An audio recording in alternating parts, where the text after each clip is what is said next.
this story, and that is Jesus. Jesus. I believe Jesus is the embodiment of this vision. A simple example of this in Matthew chapter 1, this is, of course, the birth narrative. Behold, the virgin shall conceive, bear a son. They shall call his name Emmanuel. And Matthew wants the reader to know what it means. Emmanuel means God is with us. So notice here that this is not a spiritual experience or a dream that Matthew is describing. This is a physical embodiment. God is now with us in the flesh. This is a radical claim made by Matthew, articulated more by John. Speaking of John, let's turn to John chapter 1, shall we? I think it's best if you see it in your own Bible. John chapter 1.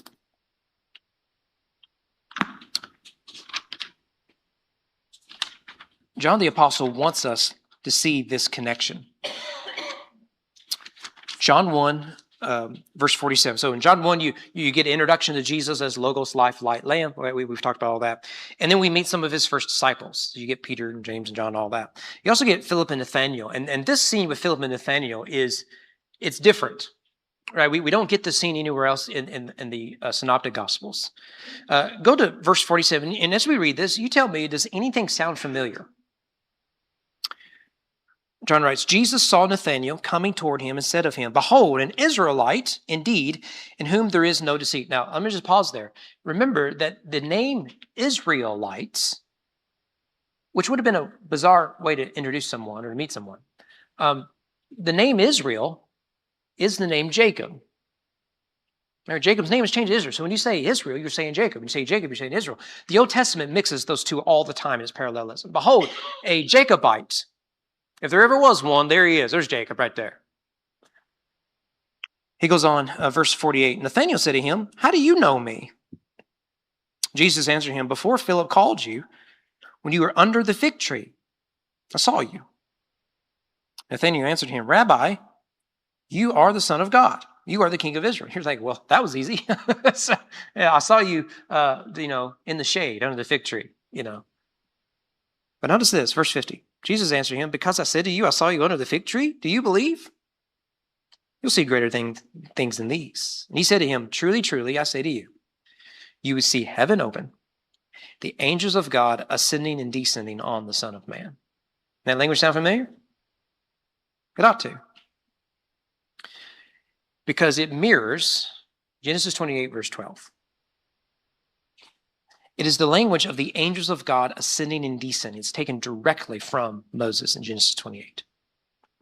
This is the first of 10 references to Jesus as the Son of Man, but it is also the first thing Jesus teaches in John's Gospel. It is an important moment. But you'll notice that in what Jesus describes, something is missing. He's clearly describing what Jacob saw. It's the heavens are open, angels descending and ascending, and by implication on the stairway, the ziggurat. But something's missing here, isn't it?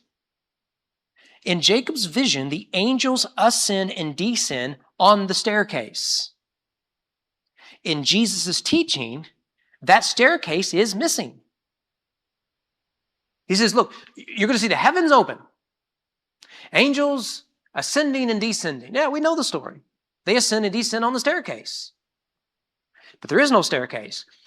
On what are the angels ascending and descending in Jesus' teaching? It is the Son of Man.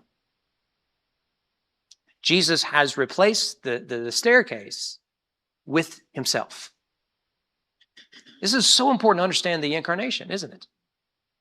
Because the staircase is what bridged the heavens and the earth. It is the means by which God can be with his people. And in the Old Testament, that bridge comes by means of sacrifice, atonement, and religious system. But Jesus comes, and John chapter 1, verse 14 makes this clear. Jesus is the tabernacle. He is the staircase that Jacob saw and experienced. He is the Son of Man. And notice that Jesus suggests that this sacred truth is still future. He doesn't say you have seen, but that you will see. And so we, the reader, are saying, okay, I'm looking for when I see the angels ascending and the angels descending on the Son of Man. And so I'm going to read the rest of John's gospel, and I'm looking for these instances. And the secret is to look for the language of ascending and descending. And we would agree, right, that the story of Jesus is the Son of Man descending from the heavens, and in the end, he ascends to the heavens. That's the gospel message in a nutshell. Incarnation, crucifixion, resurrection, ascension. So, no wonder then, throughout John's gospel, he will use the language of Son of Man, often connecting it with ascending and descending. Let me give you, I think I got 3 examples here. When he talks to Nicodemus, this is famous John 3:16. Remember what he says. No one has ascended into the heavens. Jacob didn't. Remember the story. Jacob did not go into the heavens. The heavens came down to Jacob. Because if Jacob went up, that would verify the purpose of the Tower of Babel. No one has ascended into the heavens except Son of Man, who has descended from the heavens. But then notice what Jesus does. So we've got the connection to the Jacob story in the dream. Jesus says, here is when you're going to see it. When, as Moses lifted up the serpent, so he's mixing his typology here. As Moses lifted up the serpent in the wilderness, so must, here it is, the Son of Man be lifted up. He must ascend. So what is Nathanael to look at? Not that he impressed him with his trick, hey, I saw you over by the fig tree. But rather, it is fulfilled when Christ is lifted upon a cross. That's the future fulfillment of Jacob's dream. Another example, John chapter 6.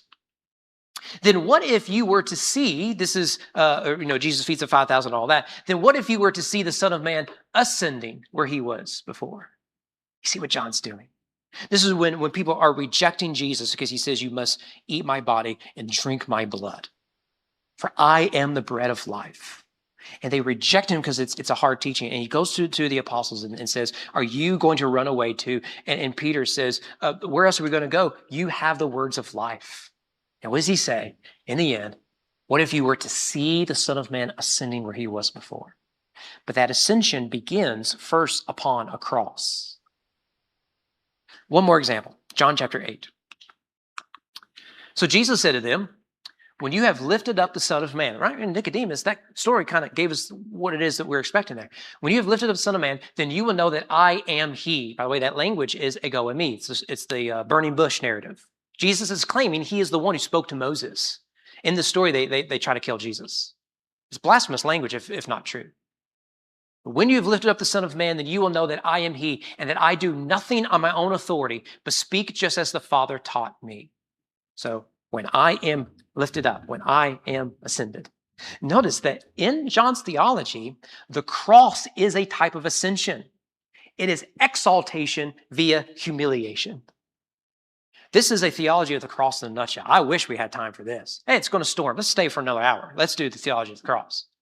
It's amazing stuff. Well, thus the true fulfillment of Jacob's vision was not at Bethel or even Jerusalem. The true fulfillment of Jacob's vision was at Calvary. Jesus is the true and better Jacob. He is the true and better ladder.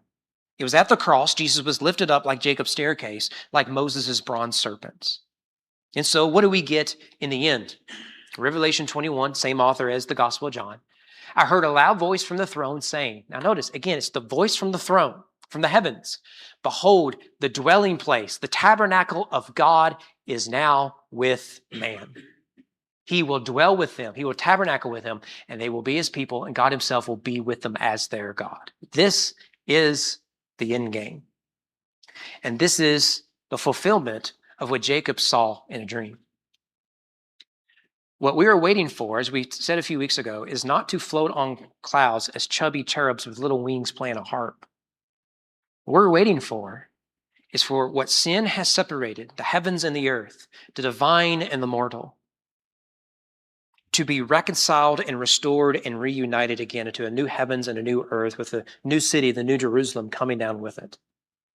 And we will dwell in the house of the Lord forever. This is what it is we are anticipating. This is why we send missionaries around the world. This is why we do our events and we tell people about Jesus and we worship him as often as we can. Because in Jesus we have a foretaste of what awaits us. because in him the fullness of deity dwells. And we have beheld his glory, the glory of the only begotten Son of God. And on him the angels ascend and descend. And the day will come when we will be united with him. That's good news. Let's pray, shall we?